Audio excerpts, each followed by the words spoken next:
ఇక కుట్టిసింగ్ అని తప్పుకో. విజిల్ది ఇక సూర్యవంశి నీ హోంవర్క్ బుక్లు తీయు. మా కత్తులు కటారులు పెట్టుకోవాలి. చెప్పేది మీకే ప్లేస్ ఉండయి. ఇగో కావ్య, అసలు ఏమనుకుంటున్నారా మన కాటేరమ్మ కొడుకులు? ఒకసారి 270 కొడతారు, ఒకసారి ఏమో 140 కొడతారు, ఒకసారి ఏమో 245 చేసి చేస్తారు, ఒకసారి ఏమో టెస్ట్ ఆడతారు. అసలు ఏమనుకుంటున్నారా మా గురించి? సలార్ బీజిఎం తో మేము వేసిన నిలవేషన్లకి వాళ్ళు ఆడాల్సిన ఆట ఏంటి, ఆడుతున్న ఆట ఏంటి? ఇషన్ కిషన్ ఫామ్ లో లేడు, ఎన్కేఆర్ ఫామ్ లో లేడు, క్లాసన్ ఫామ్ లో లేడు. అసలు మమ్మల్ని నిర్రోలం చేయడానికి కొట్టారా మీరు 270? మాకు తెలుసు.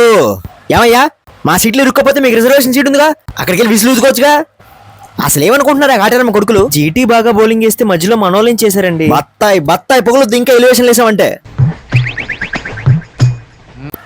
కెమెరాకి స్మైల్ ఇచ్చుకో కెమెరాకి. మ్యాచ్ చూడిపోతే చాలు ఓ ఏడ్చేస్తావు.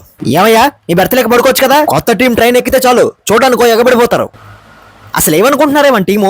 ఇక్కడ నుంచి ప్రతి మ్యాచ్ 200 కొట్టాలి. మనతో పాటు ఇంకో 2 టీములు అస్సాంకి తీసుకెళ్ళాలి. అంత పర్సనల్ గా తీసుకోకండి, ఇది జస్ట్ క్రికెట్ మ్యాచ్. ఛా, నేను ఇంకా WWE జరుగుతుంది అనుకున్నానులే. అందరూ వింటున్నారండి, అస్సాంకి వెళ్ళి డిస్కస్ చేసుకోవచ్చు.